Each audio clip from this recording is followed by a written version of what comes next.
Hello teachers, learners, and parents. Sir Jeff po, at your service. Alam nyo ba na meron tayong website na tinatawag na DepEd Commons? Ang DepEd Commons ay binuo upang gawing accessible ang pagtuturo at pag-aaral dito sa ating bansa gamit lamang ang inyong mga smart devices gaya ng cellphones, tablets, at computers. Dito ay maaari nating ma-access ang iba't ibang learning materials mula sa Department of Education. Meron itong mga interactive materials, electronic self-learning modules, at instructional video lessons mula sa DepEd TV na tiyak na makatutulong sa pag-aaral ng mga mag-aaral galing ka man sa public o private school. Walang problema dahil welcome ang lahat dito. Para ito sa mga guro, magulang at mga mag-aaral mula sa kinder hanggang grade 12, alternative learning system o ALS, at pati na rin ang special education. At huwag kang mag-alala dahil kahit walang load ay maaari mong ma-access ang mga learning materials. Tama! Libre ito. Ang kailangan mo lamang gawin ay i-on ang iyong data at buksan lamang ang iyong browser at i-type ang commons.deped.gov.ph. Alam na ba ng iyong mga kasamahang guro o mag-aral ang tungkol sa DepEd Commons? I-share mo na ang video na ito upang matuto rin sila kung paano gagamitin ang DepEd Commons sa mabilis at napakadaling paraan. Muli, ito po si Sir Jeff at kita-kits po tayo sa DepEd Commons. Paalam!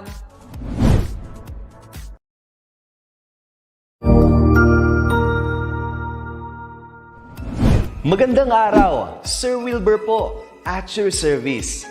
Narito ang ETULay upang gabayan ka sa inyong pag-aaral upang lubos na maunawaan ang iba't ibang paksa o subject. Ang ETULay ay isang free online tutorial class na pinangungunahan ng DepEd Educational Technology Unit sa pamumuno ni Undersecretary Elaine Del B. Pascua.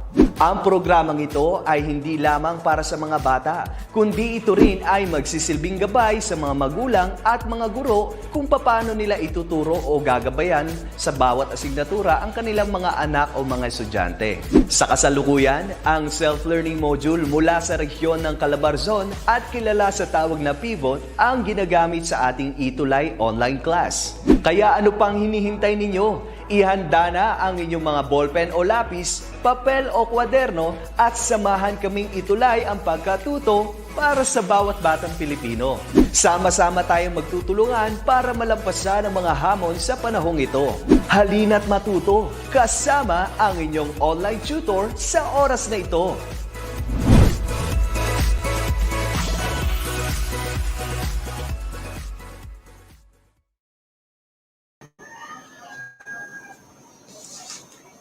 Hi everyone, it's 4:40 in the afternoon and you are with Tutor Nova for today.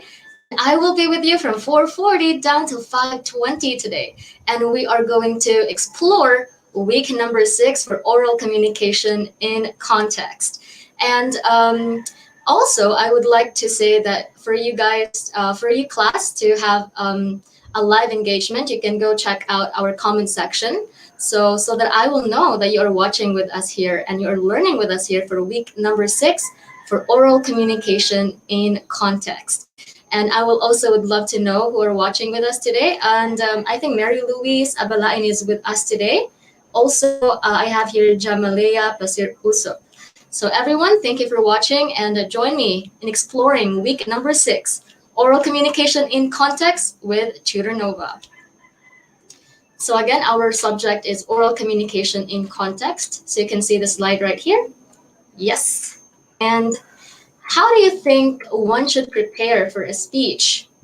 What will you consider in selecting the topic for your speech? So in today's lesson, we will learn techniques and methods and how to make your own speech.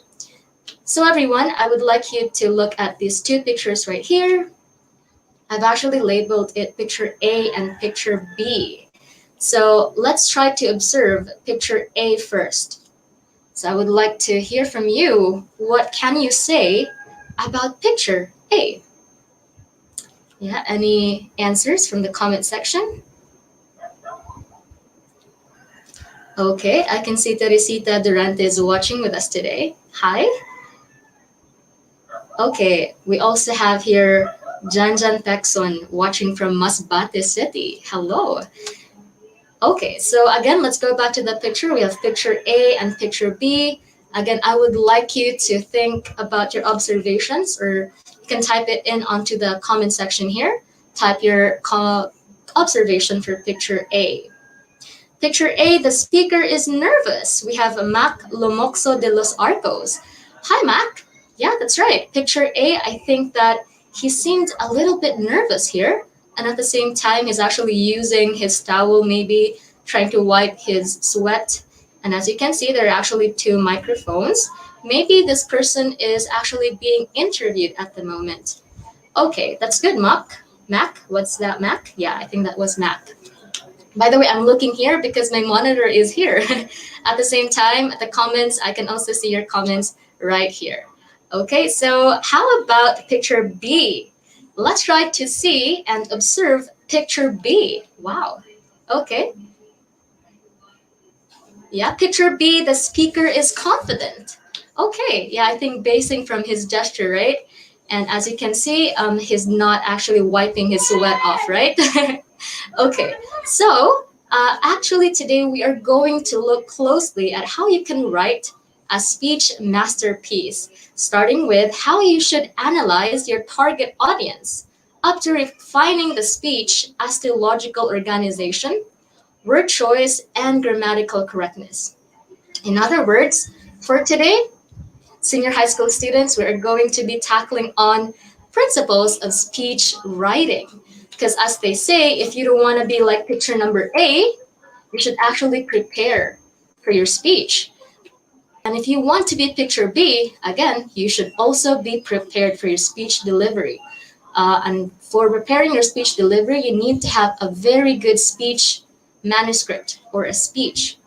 And as the quote says, fail to prepare is to prepare to fail. So you don't want to fail, right? So you really have to get yourself prepared. All right, so the question now is how? How do you think one should prepare for a speech? Okay, can I hear your answers in the comment section? How do you think one should prepare for a speech so that you will be picture B right here? Any answers from our oral communication students on the comment section? Okay, how do you think one should prepare for a speech so that you will be picture B? Okay, I'll be waiting for your responses here. Okay, Janjan Paxson here says, for you to prepare for a speech, you should be ready. That's right. Research in advance, according to Fritzy. Hi, Fritzy. Yeah, you should actually research in advance so that you know what will be the content of your speech, and at the same time, your word choices, and you should also check on your grammatical correctness. All those and more, we will be discussing that here on Oral Communication in Context, week number 6. Also today, you will learn the techniques and methods and how to make your own speech. But before that, before we actually go through deeper onto the different principles, let's try to answer this introduction activity first, or tour task number 1. This is true or false. Okay, I have here 10 questions. We'll take it slowly right here. Okay, we also have Mom Jennifer. Hi, Mom Jennifer. She says, know your audience.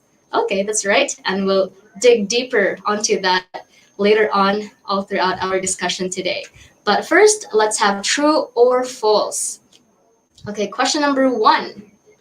Again, I think you know the drill, true or false. If you think the statement is correct, it should be true. And if you think the statement is not correct, your response should be false, okay? So I would love, again, to hear your answers on the comment section. Okay, number 1 question. I should consider my audience's age, interest, and gender when writing my speech. Do you think this statement is correct? Is it a true or a false? Can I hear your answers? Okay, Mac here says true. And then another answer from Mac is false. Okay, we also have your Fritzy. She says true. And also Sally, she says true. Okay, what will really be the answer? Let's try to find out. It's true. Okay, the correct answer is true. Yes, you should consider your audience's age, interest, and gender when writing your speech. Okay, and let's have question number 2. I should use impressive words so that my audience will be amazed. Okay, the keyword there is amazed and impressive. So what do you think for question number 2? Is it a true or a false? Okay, I have here Tracy Mariel. Tracy Mariel says true. How about Angel Mar? Angel Mar says true. Okay, I think we have the majority of the answer. Oh, we have Sally here. Sally says false. Okay. All right, let's try to find out. What would be the answer for question number 2? Is it a true or a false? Correct answer is it's a false. Okay, and we will find out later on again, as I've said earlier, all throughout our discussion for today. So you should stick around with me, Tutor Nova. So let's have number 3. I should research on what my audience know about the topic. What do you think? Oral communication students, is it a true or a false? For number 3, okay, we have here April. April says false. Mom Jennifer says false. Okay, Fritzy also says false. Okay, let's try to find out for number 3, what will be the answer? Is it a true or a false? It's a true. It's true, oral communication students, that you should research on what your audience know about the topic. It could be the current topic that you want to talk about, your speech delivery, or a topic that you will be writing for. Okay, let's go straight to number 4.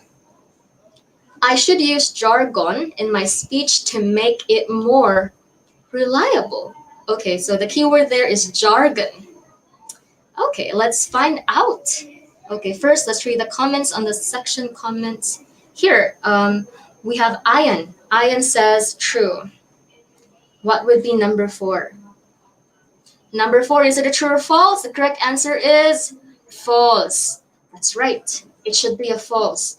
You should not use jargon in your speech to make it more reliable. And again, later on, we'll get to know what is a jargon. Oh, number 5. I think I revealed number 5 now. Okay, so number 5, I should use varied methods to make my topic more organized. And that is indeed right. It's a true, because you should actually use different methods and again, different techniques so that you are going to have an organized or logical topic on your speech. Okay, let's have number 6. I should never consider the length of my speech. Let's have number 6. Number 6, is it a true or a false? If you have seen the answer, pretend you did not see it. Okay, let's have number 6. Number 6, is it a true or a false? I should never consider the length of my speech.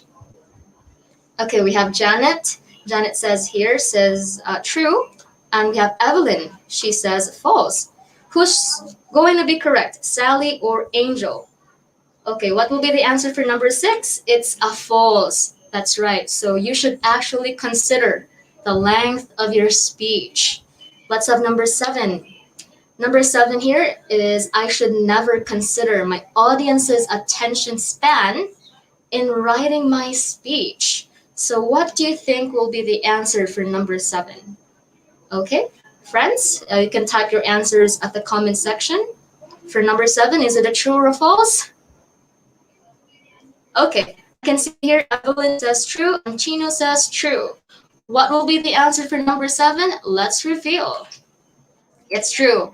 So it's true that you should consider your audience's attention span when you write your speech. And we will get to know later on about audience analysis. Okay, let's have number 8. I should use catchy starter to get my audience's attention. So the keyword there is catchy starter. What will be your answer for number 8? Okay, number 8. Can I hear from the comment section? Estella and Cheryl.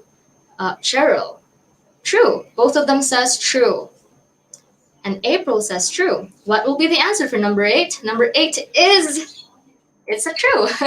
They're both correct. Okay, how about number 9? I should edit my work only because of grammatical errors. Again, the keyword here is grammatical errors. Should you? Should you just be editing because of grammatical errors? Is it a true or a false? What's your judgment? Okay, let's read the comment section. Okay, Kathleen here says true. Okay, I do not see anyone saying false. Okay. Oh, Mom Dash. Hi, Mom Dash. She says true. And Chino says false. Okay, let's try to find out. Number 9. Number 9 is false. That's right.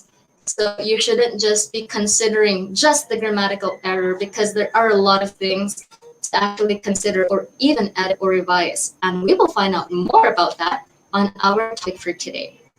And we have number 10.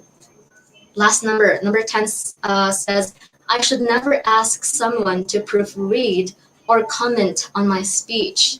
Okay, ladies and gentlemen, let's try to see your answers here for number 10. Okay, oral communication students.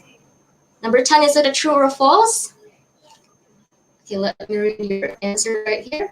Okay, Ian here. Ian says false, false, false. And that is indeed correct.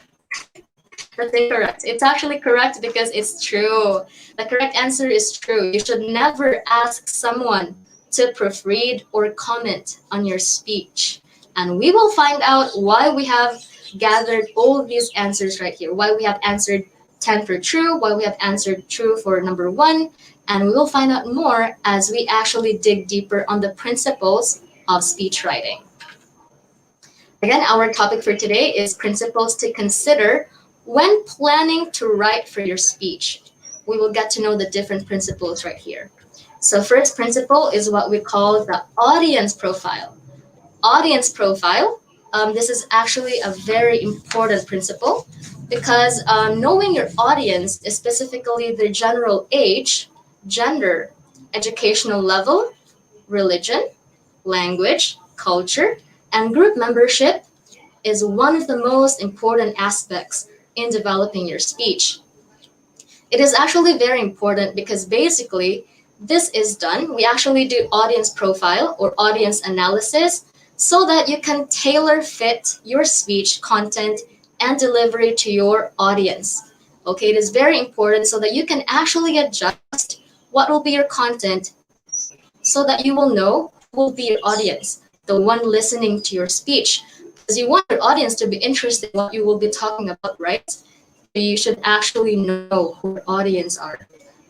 And analyzing your audience will help you consider the information you can use to build a connection between you and members of your audience.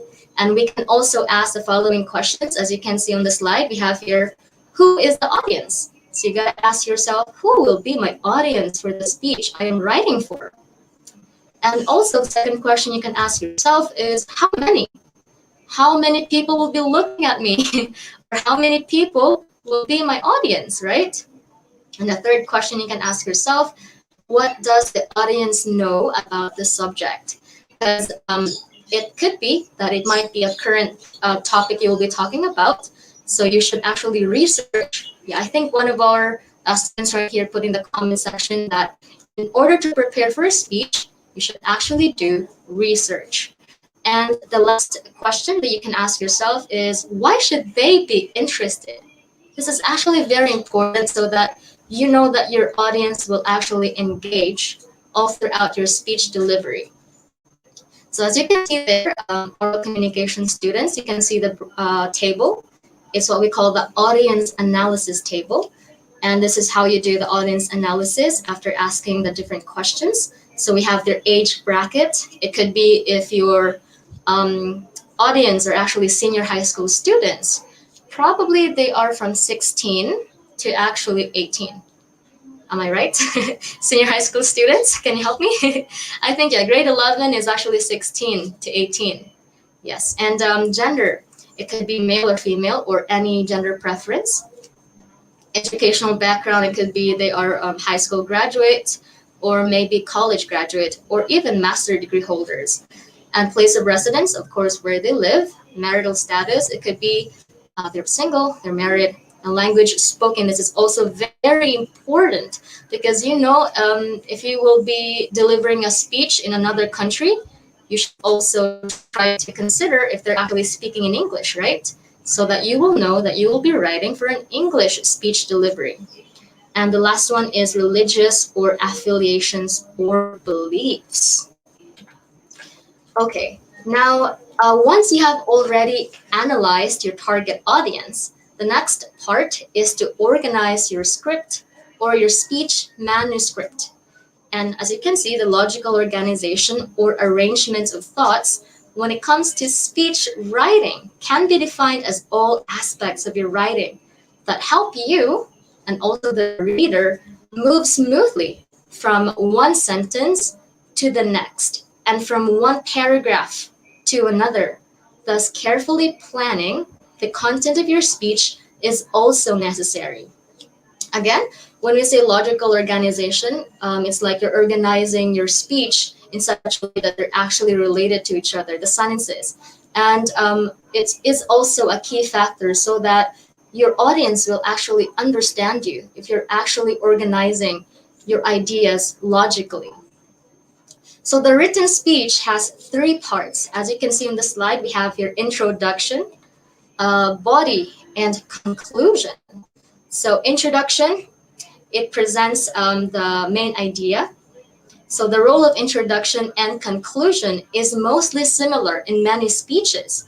That is, the introduction presents the main idea in your speech, and while the conclusion reiterates the main idea, or repeats the main idea, or summarizes the main idea. Okay, so that's why we are saying that introduction and conclusion actually mostly similar roles. And the body offers definitions, examples, or any information that can help you convey your intent and clarify the main concept of your speech. So that is the body. Okay, now let's go deeper into the introduction. So introduction presents the main idea, as what we have said earlier, and it is also the most crucial part of the speech. So when we say crucial, what does that mean? Yeah, oral communication students, what does that mean when we say the most crucial part of the speech? Yeah, can I have your answers in the comment section?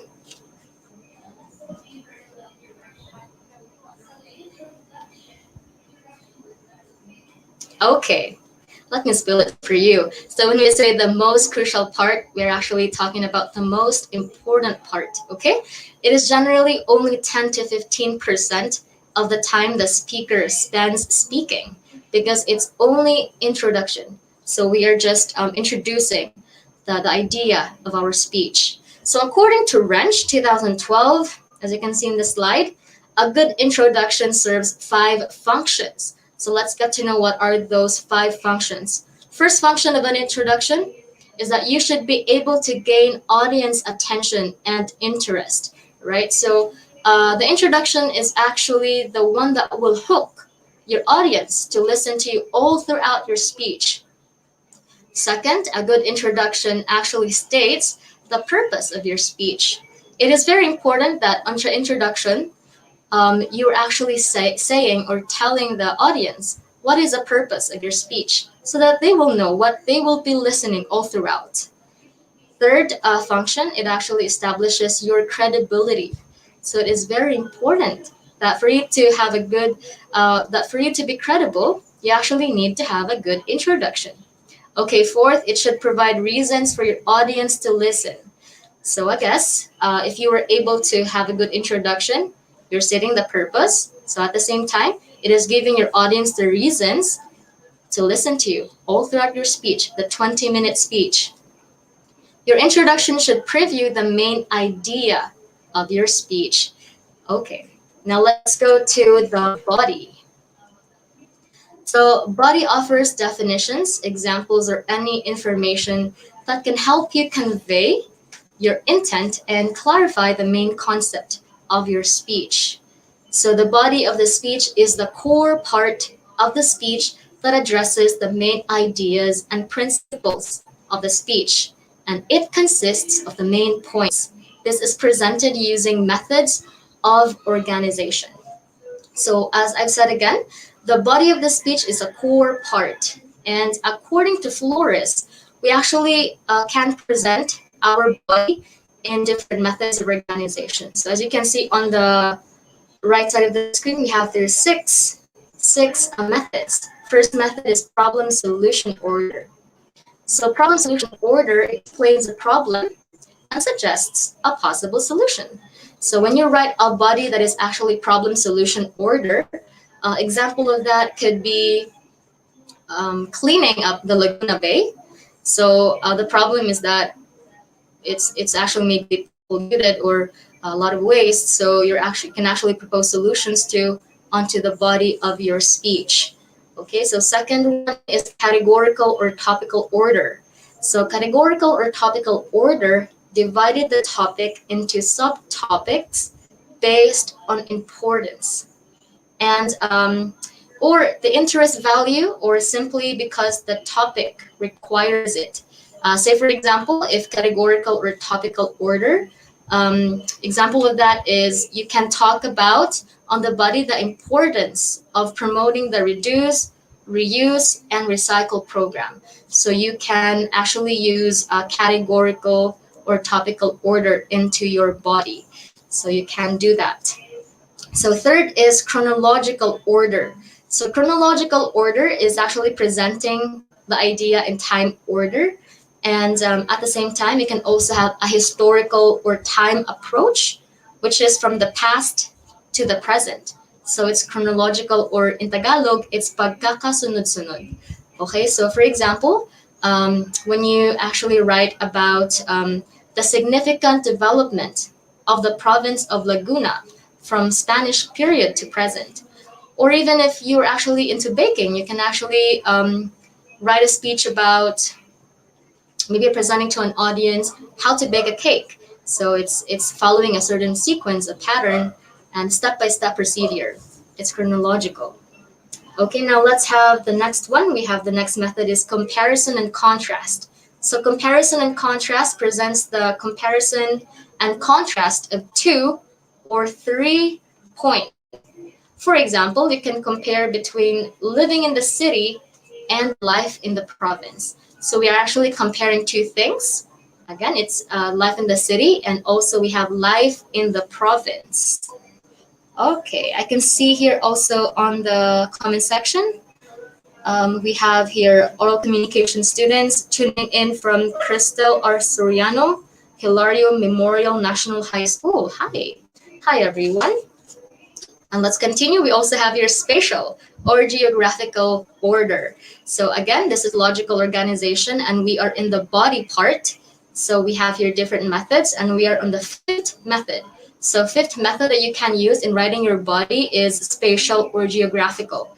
So spatial or geographical is actually going from one place to another, or from one direction to another.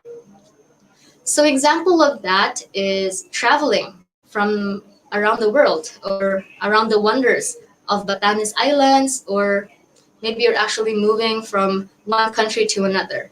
That's a spatial or geographical order. Okay, we have the last method.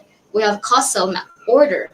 Causal order, it involves discussion of both cause and effect of an issue. Okay, so for example, the fish killed in Laguna Bay. So we're actually talking about what might be the cause, and at the same time, what will be the effect in the killing of the fish in Laguna Bay. That will be the body, your content of your body. Okay, again, how many methods do we have? Oral communication students, how many methods in writing your body? Okay, you can see that on your screen. There's actually 1, 2, 3, 4, 5, 6. There are 6 methods in writing your body on the logical organization. Now let's move on to conclusion. So once again, as I've said earlier, that the introduction and conclusion are kind of similar to each other, because again, the introduction presents the main idea, while the conclusion reiterates the main idea, or actually repeats or summarizes the main idea. Okay, now conclusion, at the same time, it actually presents a summary. Okay, you can sum up what you have said from introduction all throughout your body, and you can do that on the conclusion part. Okay, next is it repeats the central idea for emphasis. So if you want to highlight something, if you think something is very important, so you can actually repeat that or emphasize it more on the conclusion part. Next is you can go back to the strategy that you used in the introduction. Some people actually like asking questions. You can do that. If you actually ask question on your introduction part, you can also do that to actually end your speech. And some people also use quotations. Quotations, you can also do that in the conclusion part. So in conclusion also signals the end of your speech. Of course, you can also say that that's the end of your speech because you're already concluding. So when you actually end your speech, you should end with an impact. So how can you have an impact? You should actually ask thought-provoking questions. What would be examples of thought-provoking questions? Can you type it in the comment section? What could be a good thought-provoking question? Yeah, you can type that on the comment section. Let's see if you have some thought-provoking questions right there. Okay, let's have the comment section on the chat box. Aside from that, you can also have humor. You can also have some maybe relatable jokes or maybe some instances that you think your readers or your listeners might find it a little bit funny or it's a humor, a little bit humorous. And also, again, you can also try to use some quotations, maybe from popular philosophers or maybe some authors from a book. So you can actually do that too for you to end with an impact. Okay, now the next principle when you write for your speech, you're actually duration. It's actually duration. When we say duration, what comes into your mind? Okay, we also have here on the comment section, we have Mylene. Hi, Mylene. We also have Sally Canlubo. So when we talk about duration, what comes into your mind? You can see that person there. You should answer quickly so that that person will not get dizzy. You know, pinapaikot-ikot si sir sa relo. Okay, duration, it's time. That's right. So when we talk about duration, we're actually talking about time. Okay, according to Gray Grant 2017, the ideal length of speech is actually 20 minutes. That's the ideal length. As you know, some speakers actually go overboard, and some speakers actually just a short one, very brief speech. And the ideal length is actually 20 minutes. Let's try to find out how you can actually budget your time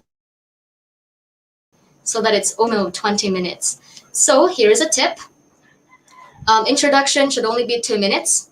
When you write your introduction, you can also try to count it word for word.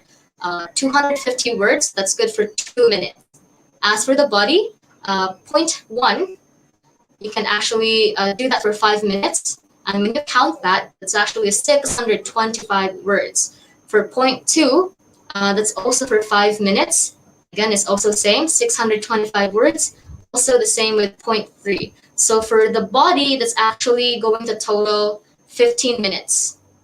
And as for the conclusion, it will only be 375 words, and that will be 30 minutes. So as you know, introduction and conclusion are actually similar. Because on the conclusion, you're going to reiterate the main idea. And again, it's all up to you. If you want to end with an impact, you can ask for thought-provoking questions. You can also add humor or maybe some quotation. And again, it will have you total word count of 2,500 words. That's equivalent to 20 minutes. Okay, so here on the right side, you have the 5 parts. When you actually write for a speech, it will have 5 parts. Paragraph 1 is, the first part is the introduction. And your body is consisting of 3 paragraphs. It's paragraph 2, 3, and 4.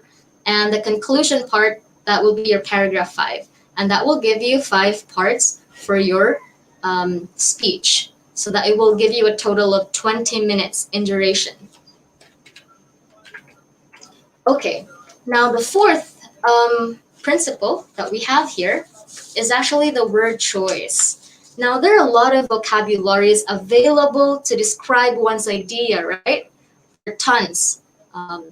However, the speaker should carefully use the correct word in writing the speech. The use of conversational language helps put the audience feel at ease and creates a special bond between the speaker and the audience. However, there are actually things that you should consider in choosing your words.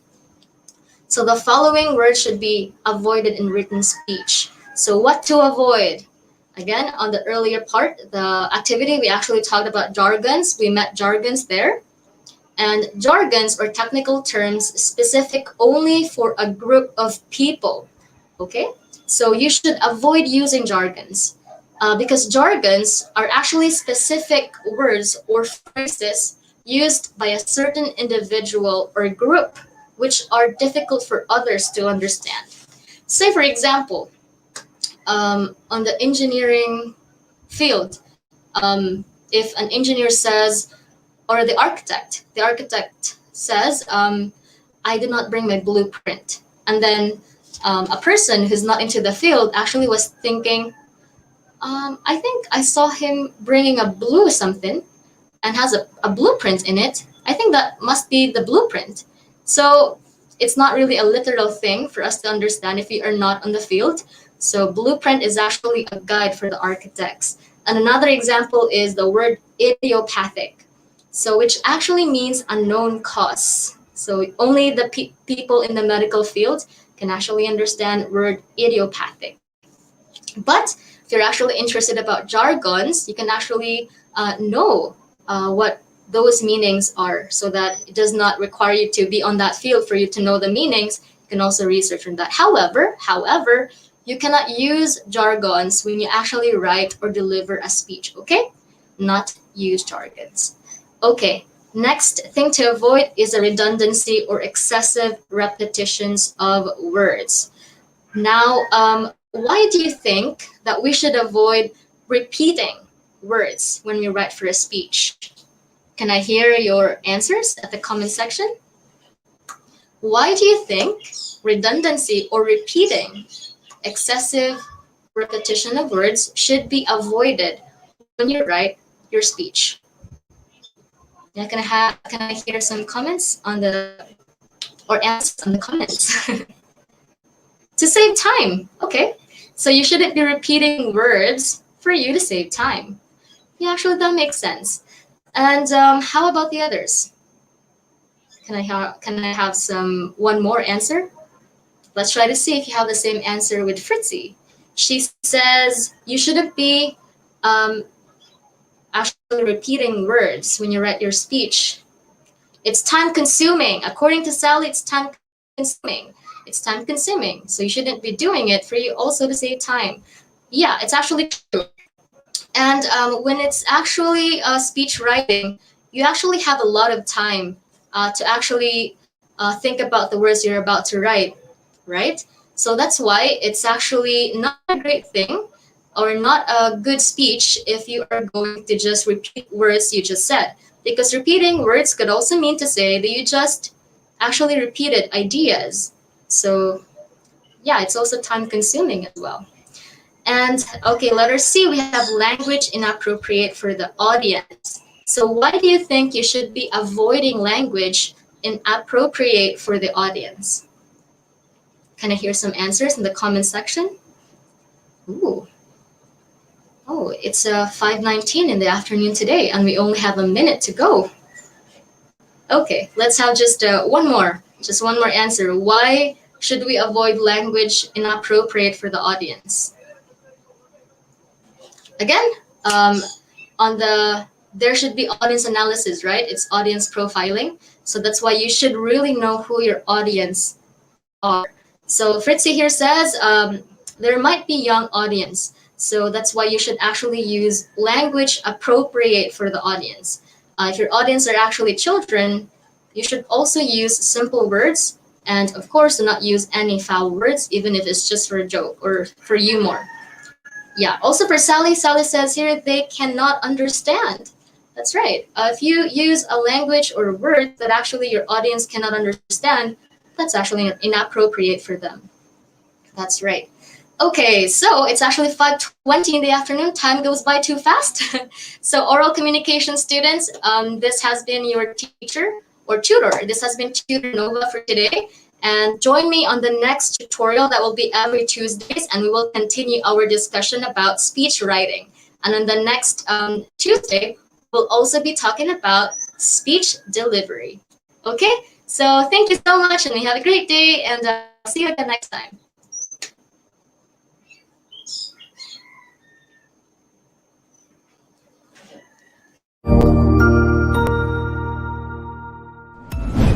Sigurado ako na marami ka na namang natutuhan sa ating ETULay tutorial session ngayong araw.